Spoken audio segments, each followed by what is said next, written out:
हाँ तो मेरे प्यारे बच्चों, कैसे हैं आप लोग।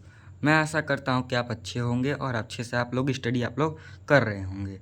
मैं यहाँ पर फिर से क्लास 10th चैप्टर 2 फिज़िक्स का 1 शॉट लेकर आ चुका हूँ बच्चों।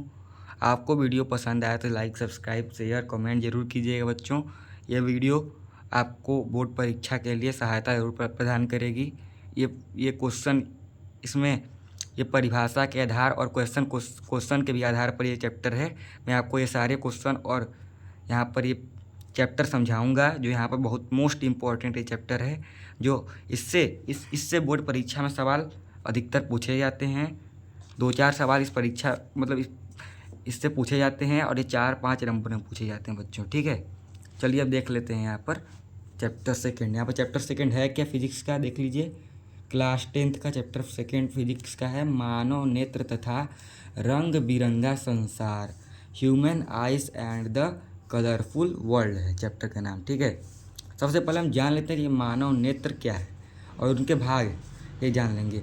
मानव नेत्र पहली बात एक बहुत ही मूल्यवान मतलब बहुत ही कार्य की एवं सुग्राही ज्ञानेंद्रिय है। ये बोल क्या रहा है, मानव नेत्र क्या है, बहुत ही मूल्यवान मतलब बहुत इसका हमारे जीवन में बहुत अत्यधिक महत्व है। और ये क्या है, सुग्राही मतलब बहुत ही सुंदर ज्ञानेंद्रिय है। यह क्या करता है, कैमरे की भांति कार्य करता है। क्या करता है, कैमरे की भांति कार्य करता है। मानव नेत्र का द्वारा ही हम क्या करते हैं, इस अद्भुत संसार को देख सकते हैं। यदि मानव नेत्र नहीं होता तो हम इस अद्भुत संसार को नहीं देख पाते हैं। ठीक है, ठीक है ना। अब चलिए देखते हैं, यहाँ पर अद्भुत संसार को नहीं देख पाते हैं, इसका दृष्टिकोण देखिए। इसका दृष्टि क्षेत्र होता है 180 डिग्री तक होता है, मतलब हम इससे 180 डिग्री तक देख सकते हैं, मतलब इसका दृष्टि क्षेत्र इतना ही होता है। ठीक है, अब मानव नेत्र के भाग पे आ जाते हैं हम लोग। ये देखिए, ये पूरा मानव नेत्र है। ठीक है, ये मानव नेत्र वो उसके भाग हैं। ठीक है, ये पहला भाग है जो ये दृढ़ पटल होता है। ठीक है, दृढ़ पटल जो पहला भाग होता है उसे दृढ़ पटल कहते हैं। और इसके नीचे वाला, ठीक इसके नीचे वाले भाग को क्या कहते हैं, रक्तक पटल, जैसे कोरोइड भी कहते हैं। ठीक है, ये पूछता है कि रक्तक पटल किसे कहते हैं। ठीक है ना। और ये क्या है, तीसरा है रेटिना। रक्तक पटल के जो नीचे होता है उसे रेटिना या दृष्टि पटल कहते हैं। ठीक है, और इसके बाद ये जो रेटिना पर एक बिंदु होता है इसे पित्त बिंदु कहते हैं। ठीक है, अब आगे आगे की ओर यहाँ पर होता है ये जो उभरा हुआ भाग होता है इसे कॉर्निया कहते हैं। ये कॉर्निया होता है। ठीक है, और कॉर्निया के बीच में क्या होता है, एक रंग पीछे ठीक रंगहीन पारदर्शी दे रखिए, रंगहीन पारदर्शी है ना, रंगहीन पारदर्शी झिल्ली पाई जाती है जिसे क्या कहते हैं, आइरिस कहते हैं। और इस पर क्या है, यहाँ पर नेत्रलेंस व रेटिना, नेत्रलेंस व कॉर्निया के मध्य एक द्रव पाया जाता है जिसे क्या कहते हैं, जलीय द्रव कहते हैं। और यहाँ पर कॉर्निया के मध्य एक छिद्र होता है या बिंदु होता है जिसे पुतली या नेत्र तारा कहते हैं। ठीक है, ठीक है ना। और ये जो पूरा द्रव भरा होता है, ये नेत्रलेंस व रेटिना के मध्य में ये क्या होता है, ये पूरा कांचाव द्रव होता है। और यहाँ पर ये जो द्रव होता है, द्रव नहीं, ये जो यहाँ पर जो सिराएँ जाती हैं ये मस्तिष्क से जुड़ी होती है जो हमें सूचना प्रदान करती है, इसे प्रकाशिक सिराएँ या मांसपेशियाँ कहते हैं। ठीक है, और ये जो बिंदु इसके बीच में एक मध्य बिंदु होता है इसे अंध बिंदु कहते हैं। ठीक है, अब चलिए इसके भाग के बारे में जान लेते हैं। यहाँ पर फर्स्ट दृढ़ पटल है। दृढ़ पटल मानव नेत्र का पहला भाग है। ठीक है, जो क्या होता है, थोड़ा सा क्या होता है, उभरा हुआ और कठोर होता है। ठीक है, उसे दृढ़ पटल कहा जाता है। ये तो आपको, ये मैंने बता दिया आपको, ये क्या होता है, उभरा हुआ होगा और थोड़ा सा कठोर होगा, उसे क्या कहते हैं, दृढ़ पटल कहते हैं। इसका कार्य नेत्र क्या होता है, नेत्र को सुरक्षा प्रदान करता है, सुरक्षा प्रदान करता है, प्रोटेक्शन देता है हमें। दूसरा है रक्तक पटल या कोरोइड। रक्तक पटल या कोरोइड क्या है, मानव नेत्र में दृढ़ पटल के नीचे एक परत पाई जाती है जिसे क्या कहते हैं, रक्तक पटल कहते हैं। कोरोइड एक प्रकार के काले रंग की क्या होती है, परत होती है जो कि प्रकाश को क्या करती है, अपने अंदर, ये क्या होती है, ऐसी परत होती है जो प्रकाश को अपने अंदर क्या करती है, अवशोषित कर लेती है।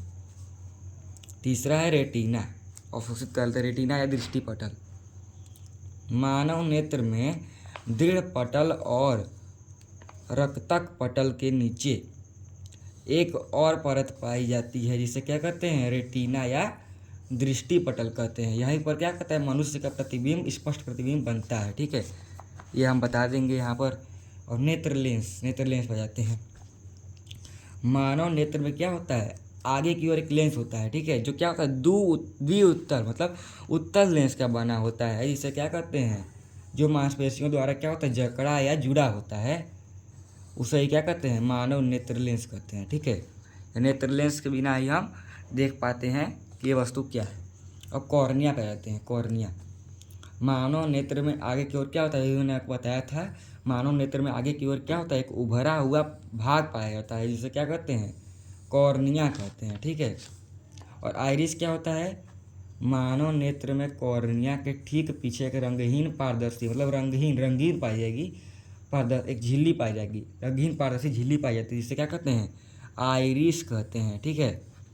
मानव नेत्र का आँखों का रंग इसी पर क्या होता है, आँखों का रंग इसी पर निर्भर करता है, ठीक है। जो कि आपने देखा होगा किसी का भूरा होता है, किसी का नीला होता है, किसी का काला होता है, ये आइरिस के कारण ही होता है, ठीक है। अब जलीय द्रव पढ़ लेते हैं। जलीय द्रव क्या होता है, मानव नेत्र में नेत्र लेंस और कॉर्निया के मध्य एक द्रव पाया जाता है, जिसे जलीय द्रव कहते हैं। यह स्वाद में क्या होता है, नमकीन होता है, मतलब लवणीय होता है, नमकीन होता है। 9वां है पित्त बिंदु या अंध बिंदु। मानव नेत्र में रेटिना के बीच या मध्य एक बिंदु पाया जाता है, जिसे क्या कहते हैं, पित्त बिंदु कहा जाता है। यहीं पर क्या होता है, मनुष्य किसी वस्तु को स्पष्ट रूप से देख सकता है। जब व्यक्ति को अंध की ओर जाने लगता है तो उसे क्या कहते हैं, अंध बिंदु भी कहते हैं, ठीक है। अब प्रकाशिक शिराएँ क्या होती हैं, प्रकाशिक शिराएँ या मांसपेशियाँ, आपको मैंने बताया था मानव नेत्र में कुछ शिराएँ पाई जाती हैं, जिससे क्या कहते हैं, मांसपेशियाँ शिराएँ या प्रकाशिक शिराएँ कहते हैं, ठीक है। प्रकाशिक शिराओं का कार्य मस्तिष्क को सूचना प्रदान करने का होता है। मैंने आपको बताया था ना, ये जो शिराएँ होती हैं ये मस्तिष्क तक जुड़ी होती हैं, जो हमें क्या करती हैं, सूचना प्रदान करती हैं, ठीक है ना। अब चलिए प्यूपिल पे आ जाते हैं। कॉर्निया में एक छोटा छिद्र पाया जाता है, इसे क्या कहते हैं, पुतली या नेत्र तारा कहा जाता है। पुतली को ही नेत्र तारा कहा जाता है। किसी वस्तु को स्पष्ट रूप से देखने के लिए तथा आवश्यकता अनुसार वस्तु को छोटा या बड़ा करने के लिए क्या होता है, पुतली का प्रयोग किया जाता है, ठीक है। अब यहाँ पर ये समंजन क्षमता क्या होती है, ये इंपॉर्टेंट पॉइंट है, ठीक है बच्चों, ये मोस्ट इम्पॉर्टेंट पॉइंट है यहाँ पर। ये मानव नेत्र में फोकस दूरी के जो स्वतः बदलने की मतलब अपने से अचानक बदलने की जो क्षमता होती है, उसे ही नेत्र की क्या कहते हैं, समंजन क्षमता कहते हैं। ये इंपॉर्टेंट है, याद रखिएगा आप लोग। नोट, मानव नेत्र में फोकस दूरी के बदलने का कार्य क्या करती, पक्षमाभी या सिलियरी मांसपेशियाँ करती हैं, ठीक है। ये पक्षमाभी या सिलियरी मांसपेशियाँ बदलने का कार्य करती हैं फोकस दूरी को, ठीक है ना।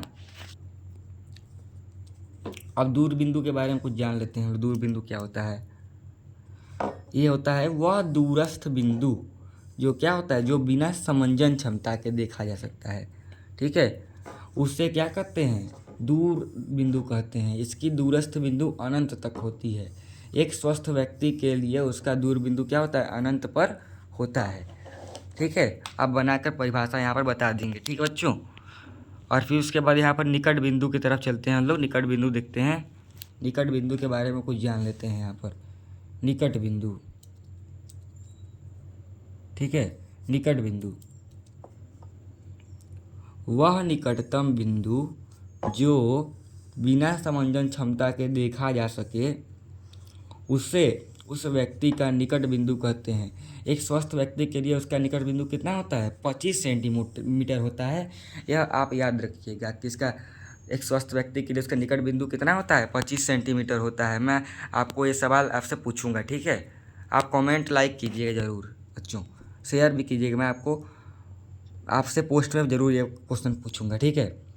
दृष्टि दोष एवं उनका निवारण, ऐसे आपका रिवीजन भी हो जाएगा। अगर मैं पोस्ट में पूछूंगा तो ऐसे आपका रिवीजन भी हो जाएगा और आप पढ़ भी लेंगे, ठीक है। दृष्टि दोष एवं उनका निवारण देख लेते हैं यहाँ पर, ठीक है। स्पष्ट दृष्टि की न्यूनतम दूरी कम या अधिक होने के कारण, स्पष्ट दृष्टि की जो न्यूनतम दूरी होती है वो कम या अधिक होने के कारण हमारे नेत्रों में जो दोष उत्पन्न होता है उससे क्या कहते हैं, दृष्टि दोष कहते हैं। ठीक है, अब दृष्टि दोष का कारण एवं उसके निवारण देख लेते हैं यहाँ पर। मानव नेत्र में स्पष्ट दृष्टि की न्यूनतम दूरी कम या अधिक होने के कारण, मैंने आपको बताया था अभी, कम या अधिक होने के कारण जो दोष उत्पन्न होता है उसे ही क्या कहते हैं, दृष्टि दोष कहा जाता है, जिसकी वजह से हमें मानव कोई भी वस्तु स्पष्ट रूप से क्या करता है, नहीं देख पाता है। ये दृष्टि दोष निम्न प्रकार के होते हैं। फर्स्ट, दूर दृष्टि दोष। सेकेंड, निकट दृष्टि दोष। थर्ड, जरा दृष्टि दोष। फोर्थ, अंधबिंदुकता। पांचवा, वर्णांधता। ठीक है, ये दृष्टि दोष होते हैं, ये दोष के प्रकार होते हैं। ये देखिए, पहले दोष देख लेते हैं यहाँ पर क्या होता है। दोष कौन कौन से होते हैं। दूर दृष्टि दोष, इसमें क्या दिखता है, इसमें दिखता है दूर का दिखता है यहाँ पर, और नहीं दिखता है निकट का दृष्टि दोष में। और कारण क्या होता है, समंजन क्षमता का कम होना और आँख के गोलक का छोटा होने से क्या है, प्रमुख कारण है। ठीक है, और निवारण क्या है यहाँ पर, उत्तल लेंस के चश्मे का प्रयोग यहाँ पर करना चाहिए। मैं एक ट्रिक बताता हूँ कि दूर ऊ यहाँ पर आ रहा है तो मतलब उत्तल, और निकट आ रहा है तो अ मतलब अवतल। ठीक है, ऐसे बता सकते हैं, आपको कोई ज़्यादा परेशानी नहीं होगी याद करने में। ठीक है, अब निकट दृष्टि दोष के बारे में देख लेते हैं। ये चार्ट क्या है, ये मोस्ट इम्पॉर्टेंट चार्ट है बच्चों। ठीक है, ये मोस्ट इम्पॉर्टेंट चार्ट है। इससे आपको ज़्यादा नहीं पढ़ना पड़ेगा उस दोस्त के बारे में, और आप इसी के साथ सब समझ जाएंगे। ठीक है, निकट दृष्टि दोष में क्या होता है, निकट का दिखता है और दूर का नहीं दिखता है। इसमें क्या होता है, समंजन क्षमता कम और गोलक क्या होता है, बड़ा होता है। ठीक है, अवतल लेंस के चश्मे का इसमें क्या होता है, प्रयोग करना चाहिए। मैंने बताया ना, निकट मतलब अवतल, निकट अवतल। और तीसरा है जरा दृष्टि दोष। इसमें निकट व दूर की वस्तु स्पष्ट नहीं दिखाई देती है। क्या होता है इसमें, जरा दृष्टि दोष में ना निकट की दूर स्पष्ट रूप से दिखाई देगी, ना दूर की स्पष्ट रूप से दिखाई देगी। इसमें क्या होती है, समंजन क्षमता कम होती है और पेशियाँ कमजोर होती हैं। इसमें उत्तल तथा अवतल लेंस के चश्मे का प्रयोग किया जाता है। ठीक है, अब अंबिदुक्ता देख लेते हैं। वस्तु को ऊर्ध्वाधर तथा क्षैतिज वस्तु को एक साथ एक समय पर नहीं देख पाना, ये क्या होती है, अंबिदुक्ता होती है। इसमें क्या होती है, इसमें आँखों का क्या होता है, अनियमित आकार हो जाता है। आकार का होना इसका क्या है, कारण है, और इसका निवारण क्या है, बेलनाकार लेंस। ठीक है, वर्णांधता के बारे में देख लेते हैं यहाँ पर। ये वर्णांधता मतलब रंग, इसमें रंगों की पहचान नहीं कर पाता है कोई व्यक्ति, मतलब रंगों की पहचान करने में असमर्थ होता है, उसे वर्णांधता कहते हैं। ये क्या होता है, वंशानुगत या जन्मजात होता है, ये हमेशा जन्म से ही होता है, इसका कोई उपाय भी नहीं है। ठीक है, लेंस के बारे में आपको समझा दिए, परिभाषा है। ठीक है, ये आप इसे देख लीजिएगा, ये परिभाषा देखिए। ठीक है, ये आप इसे अच्छे से लिख लीजिएगा और इसे पढ़ लीजिएगा। ठीक है, ये पूरी की पूरी यहाँ पर परिभाषा दी हुई है लेंस की, आप इसे पढ़ लीजिएगा। ठीक है, ये इम्पोर्टेंट है। ठीक है, इससे आप पढ़ लीजिएगा। मैंने आपको शॉर्ट में समझा दिया है क्योंकि ये वीडियो 1 शॉट पर है। ठीक है बच्चों, 1 शॉट पर मतलब आपको जल्दी से, मतलब 1 शॉट मतलब जल्द से जल्द आपको ये चैप्टर समझा दूंगा मैं। ठीक है, अब प्रिज्म के बारे में यहाँ पर हम लोग समझ लेते हैं। प्रिज्म होता क्या है, प्रिज्म यहाँ पर होता है, देखिए ये प्रिज्म का फिगर है। ठीक है बच्चों, ये प्रिज्म ऐसा दिखता है। ये प्रिज्म होता क्या है, देखिए पहले इसके बारे में जान लेते हैं। प्रिज्म एक पारदर्शी बहुफलकी वस्तु है जो कि आमतौर पर प्लास्टिक या कांच की बनी होती है। ठीक है, इसका उपयोग प्रकाश को मोड़ने या विभाजित करने के लिए किया जाता है, इसका कार्य है। ठीक है, नोट, प्रिज्म में अपवर्तन की घटना क्या होती है, केवल आयताकार सतह पर होती है। त्रिभुजाकार आयताकार दो सतह होती है, तो आयताकार सतह पर अपवर्तन घटना होती है। ठीक है, और प्रिज्म द्वारा प्रकाश का अपवर्तन हम लोग देख लेते हैं। यह प्रिज्म है। ठीक है, ये प्रकाश की किरण PQ है, मान लेते हैं प्रकाश की किरण PQ है, ये जाती है यहाँ से प्रिज्म से, तो इधर से मतलब ये QR, तो देखिए यहाँ पर लिखा हुआ है, यहाँ पर देखिए माना क्या है, माना एक प्रिज्म ABC है। ये मान लेंगे यहाँ पर प्रिज्म क्या है, ABC है, जो कि कांच या प्लास्टिक का बना हुआ है, जिसका प्रिज्म कोण है। इसका क्या है, प्रिज्म कोण मान लेंगे, कोण A है। और प्रिज्म की सतह AB पर प्रकाश की किरण PQ गुजरती है। ये AB है, इस पर PQ गुजर रही है। ठीक है, तो गुजरने के पश्चात प्रकाश की किरण PQ विरल माध्यम से, ये देखिए विरल माध्यम है ना, विरल माध्यम सघन माध्यम होने के कारण एक क्यू आर दिशा में झुक जाती है, अविलंब से आर क्यू दिशा में झुक जाती है। ये आप अपने से बना सकते हैं, ठीक है।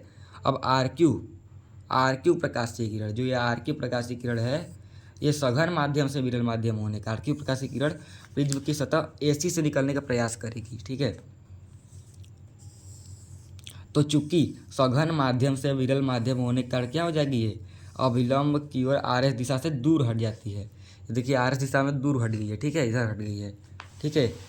पी क्यू प्रकाश की किरण को आगे की ओर, ये जो पी क्यू प्रकाश की किरण है इसे आगे की ओर ऐसे डॉट डॉट डॉट करके ले जाएंगे, और तथा आर एस प्रकाश की किरण को पीछे की तरफ बढ़ाने पर, आर एस प्रकाश की किरण को पीछे की तरफ बढ़ा देंगे यहाँ पर, तो क्या हो जाएगा, ये पी बिंदु पर प्रतिच्छेद एक दूसरे को काटती हैं। उस डी बिंदु को क्या कहते हैं, डी बिंदु पर काटती है, डी बिंदु को कहते हैं विचलन कोण, या विचलन कोण, इसे डेल मीटर कहा जाता है, ठीक है। और मोस्ट इंपॉर्टेंट पॉइंट यहाँ पर क्या है देख लीजिए, प्रकाश का वर्ण विक्षेपण यहाँ पर क्या है, मोस्ट इंपॉर्टेंट पॉइंट है, ठीक है। सूर्य का प्रकाश अनेक रंग से मिलकर बना होता है, ठीक है। सूर्य के प्रकाश पुंज को ही क्या कहते हैं, श्वेत प्रकाश कहते हैं, ठीक है। जब श्वेत प्रकाश की किरण प्रिज्म से गुजरती है तब उसका अपवर्तन होता है, ठीक है। तो अपवर्तन होने के पश्चात यह 7 रंगों में बंट जाता है, और यह क्या होता है, 7 रंग प्रिज्म के सामने रखे पर्दे पर दिखाई देता है। श्वेत प्रकाश के 7 रंगों में बंटने की इस घटना को क्या कहते हैं, प्रकाश का वर्ण विक्षेपण कहते हैं, ठीक है। देख लीजिए यहाँ पर चित्र है, यहाँ पर ये मान लीजिए श्वेत प्रकाश है, श्वेत प्रकाश, ठीक है। श्वेत प्रकाश से ये प्रिज्म से टकराती है तो 7 रंगों में भक्त हो जा रही है, ठीक है। और ये 7 रंग क्या होता है, ये प्रिज्म के सामने रखिए पर्दा है, इस पर दिखाई पड़ते हैं, देखिए पहला लाल है, नारंगी है, पीला, हरा है, नीला, जामुनी और बैगनी है, ठीक है। तो इसे याद कैसे करने हैं, इसे बैजानी हपी नाला द्वारा याद कर सकते हैं। बै से बैगनी, ज से जामुनी, ह से हरा और पी से पीला, न से नारंगी और ल से लाल, ठीक है।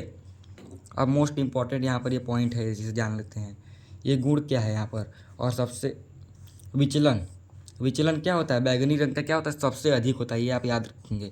और सबसे कम किसका होता है, लाल रंग का होता है, ठीक है बच्चों। प्रकीर्णन किससे सबसे अधिक होता है, बैगनी रंग का प्रकीर्णन सबसे अधिक होता है और लाल रंग का प्रकीर्णन सबसे कम होता है, ये आप याद रखेंगे। अपवर्तनांक की बारी आएगी तो ये भी बैगनी रंग का सबसे अधिक होता है, लाल का सबसे कम होता है, ठीक है।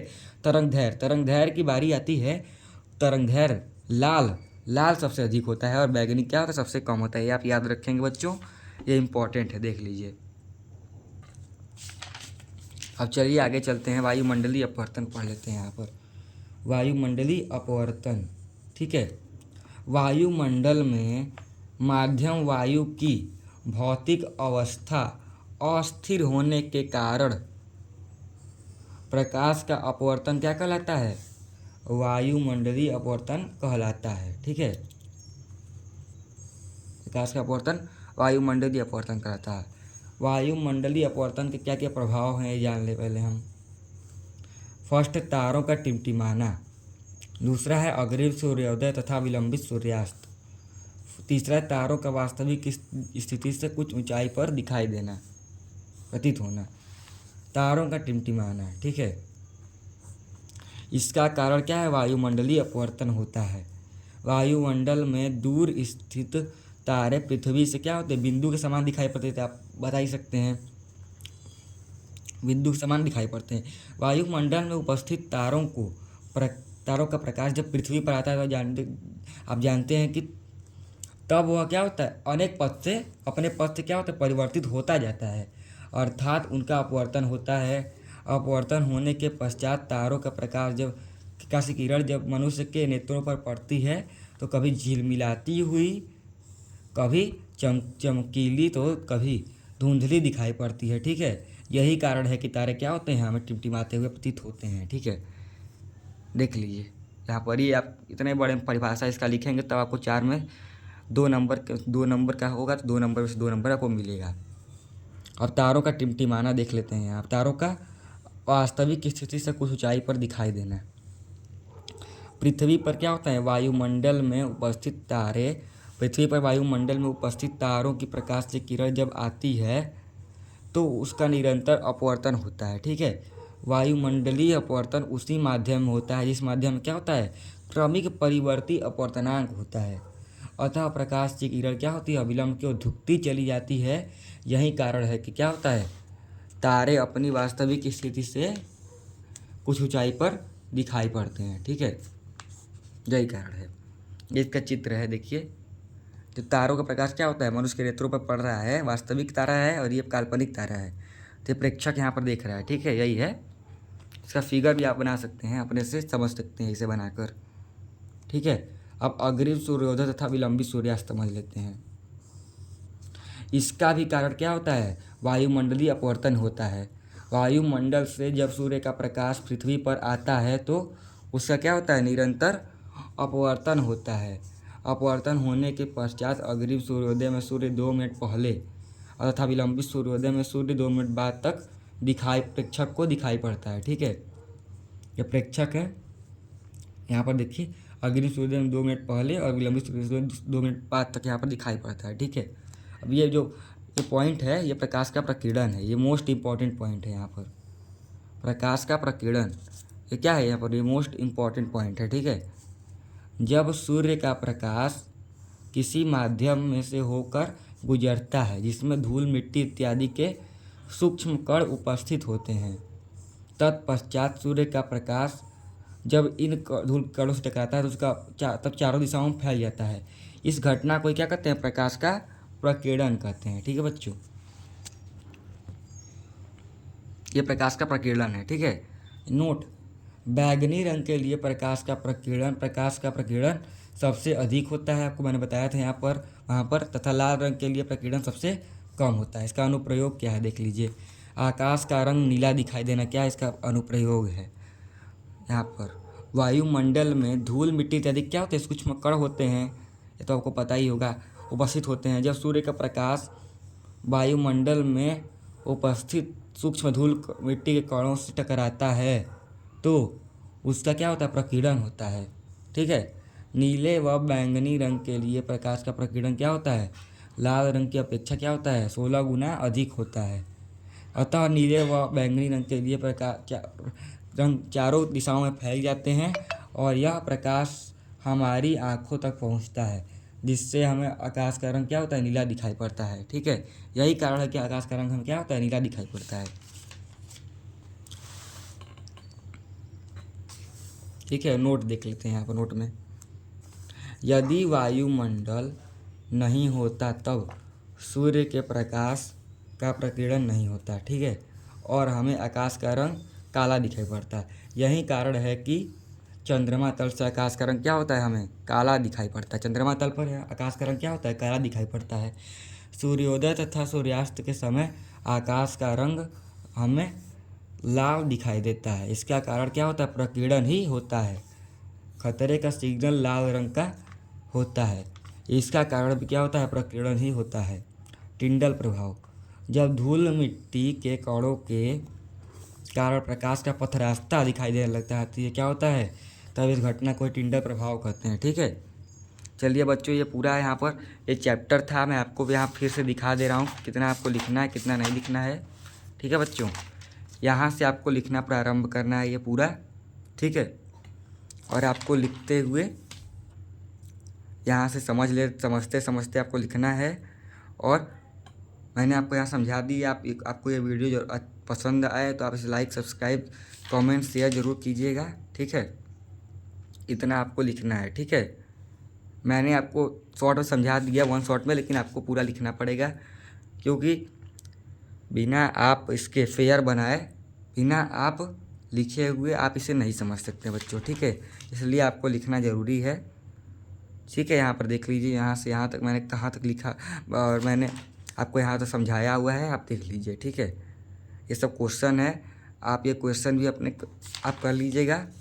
अब मिलते हैं नेक्स्ट वीडियो में, तब तक के लिए सभी बच्चे अपनी तैयारी करेंगे और मैं डेली पोस्ट अपलोड करता हूँ। आप उस पोस्ट को ज़रूर देखिएगा। ये पोस्ट आपके 10th क्लास के बोर्ड एग्ज़ाम के लिए महत्वपूर्ण हैं। आप इसे लाइक कमेंट और शेयर ज़रूर कीजिएगा, और ये पसंद आए तो चैनल ज़रूर सब्सक्राइब कीजिए। तब तक के लिए बाय।